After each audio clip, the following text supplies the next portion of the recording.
Kecurigaan dari hasil X-ray terhadap barang bawaan dari pilot MS ini kemudian kami konfirmasi dengan dilakukan pemeriksaan. 3 kali yang bersangkutan membawa barang haram ini ke Indonesia. 2 kali di Jakarta, 1 kali di daerah lain.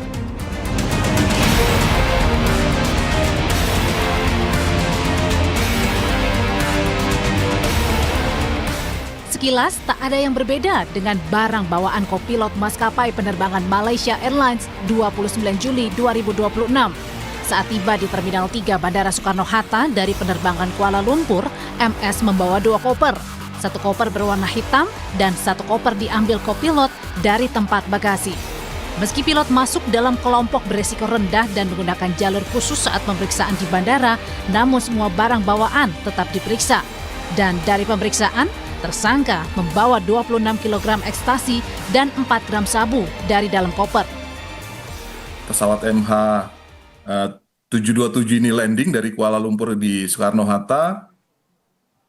Kecurigaan dari hasil X-ray terhadap barang bawaan dari pilot MS ini kemudian kami konfirmasi dengan dilakukan pemeriksaan dan ternyata terbukti pada saat pemeriksaan terdapat 14 bungkus besar yang isinya adalah ekstasi yang setelah dihitung itu jumlahnya sekitar 70.000.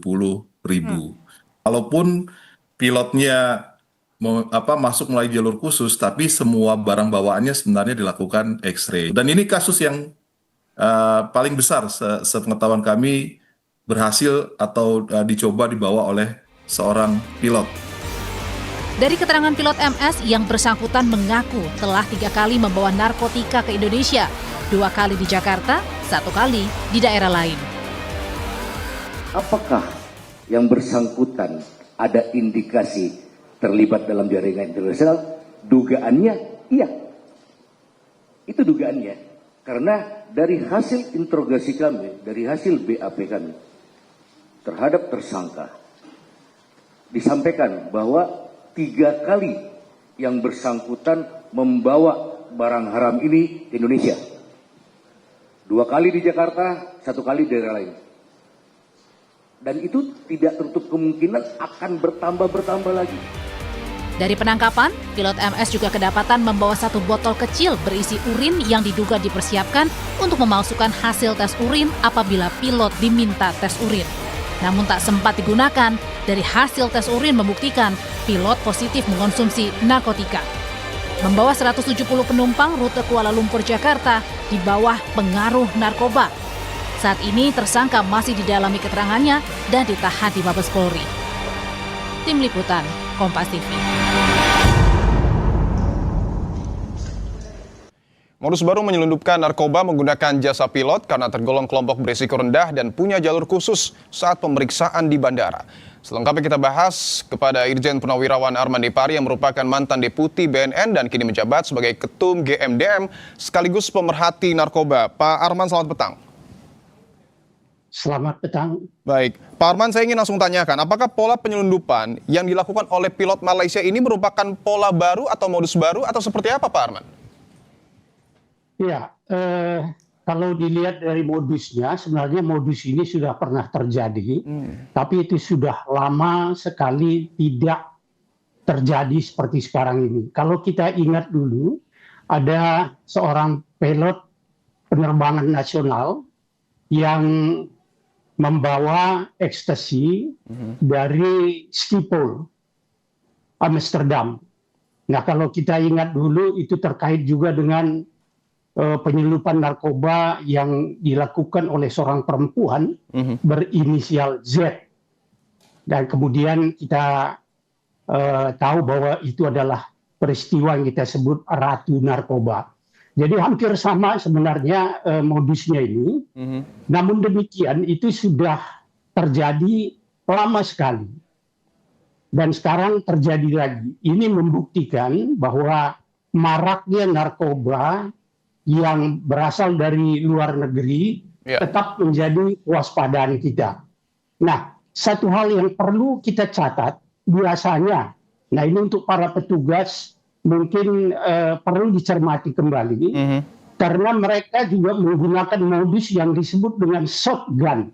Oke. Shotgun itu artinya adalah kurir atau beberapa kurir atau transport yang berangkat dari satu titik menyebar ke beberapa tempat atau dengan tujuan yang berbeda. Jadi bisa saja yang ketangkap ini satu, kemungkinan besar di daerah lain sudah masuk dan juga menggunakan modus yang sama. Apa tujuannya menggunakan modus shotgun seperti ini? Iya. Supaya kalau satu tertangkap itu masih ada 2 atau 3 yang lolos. Nah, ini perlu diwaspadai sekali. Oke, saya ingin tanyakan soal apa yang kemudian sudah disampaikan oleh otoritas Malaysia, Pak Arman, bahwa mereka mengatakan sebenarnya seluruh kru yang kemudian terbang dari Malaysia ini sudah melewati pemeriksaan yang ketat, tetapi memang di sana tidak terdeteksi, sementara di Indonesia terdeteksi. Apa yang salah? Apakah ada perbedaan mungkin pemeriksaan kepada pilot di antar negara? Nah, itulah yang harus kita tanggapi dengan serius, karena bagaimanapun bandara atau airport ini adalah perbatasan negara ke negara, terutama dalam jalur internasional. Nah, barangkali karena mereka melihat seorang pilot yang setiap hari bekerja dan berada di airport, sehingga pengawasan kurang ketat. Walaupun pengawasan barang dan penumpang itu tetap dilakukan, namun bisa saja, nah ini menjadi catatan kita, perlu segera ditelusuri dan dipastikan apakah ada kerjasama dengan orang dalam. Karena kalau kita berbicara sindikat, ya ini pasti sindikat, ini adalah satu sindikasi, karena narkoba itu atau kejahatan narkoba itu tidak bisa berdiri sendiri. Paling tidak ada produsennya, ada transporternya, ada kurirnya, ada yang membiayai, ada pengedarnya, ada gudangnya dan lain sebagainya. Nah, kalau saya lihat pilot yang terlibat ini adalah kurir dan sekaligus adalah transporter. Artinya apakah kemungkinan ada jaringan yang lebih besar? Karena tadi juga Pak Arman menyebutkan tidak menutup kemungkinan ada kerjasama dengan orang dalam, atau dugaan polisi juga bahkan mengatakan ada jaringan internasional. Iya, itu bukan lagi dapat diduga. Saya meyakini pasti ada. Kalau tidak mungkin. Yang perlu sekarang kita laksanakan atau lakukan, bagaimana kita segera berbicara dengan otoritas di Malaysia, dengan jajaran jenayah atau dadah atau narkotik. Apakah ini berasal dari Malaysia atau juga berasal dari negara yang lain? Kenapa? Kita sangat berkepentingan dalam hal ini.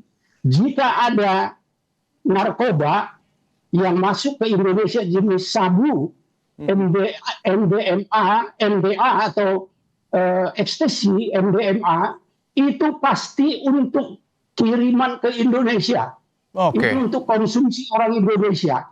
Karena mereka di sana tidak atau jarang sekali menggunakan ekstasi atau sabu. Nah, ini harus segera ditelusuri. Apakah mungkin di sana ada produsen sendiri atau pabrik? Tapi pertanyaannya Pak Arman, tadi Anda menyebutkan bahwa dugaan paling kuat atau hampir pasti ini melibatkan jaringan internasional. Tapi pertanyaannya bagaimana untuk kemudian mengusutnya?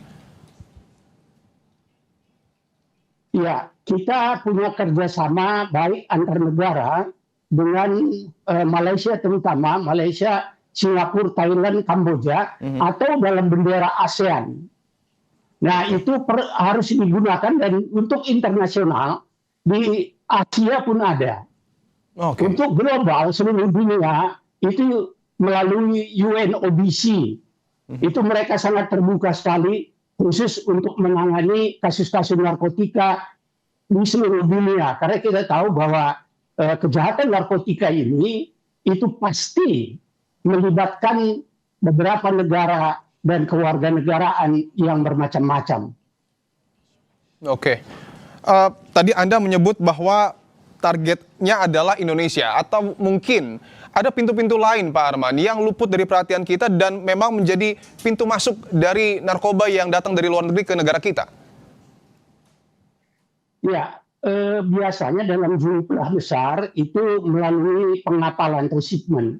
Oke. Tapi dalam jumlah yang seperti ini jumlahnya terbatas. Namun, kembali seperti saya sampaikan tadi, sekalipun satu orang atau satu pesawat, satu transporter sedikit, tetapi dalam jumlah yang banyak dan serentak berangkat. Ya. Misalnya dari Malaysia, KLIA, Kuala Lumpur International Airport, bisa saja ada yang berangkat ke Surabaya, ada yang berangkat ke Medan, ada yang ke Batam, ada yang Jakarta. Oke. Jadi itu jumlahnya banyak. Baik, baik. Tentu kita dukung segala upaya untuk kemudian memberantas narkoba dari tanah air. Terima kasih Irjen Purnawirawan Arman Depari telah bergabung di Kompas Petang. Ya, terima kasih. Selamat sore.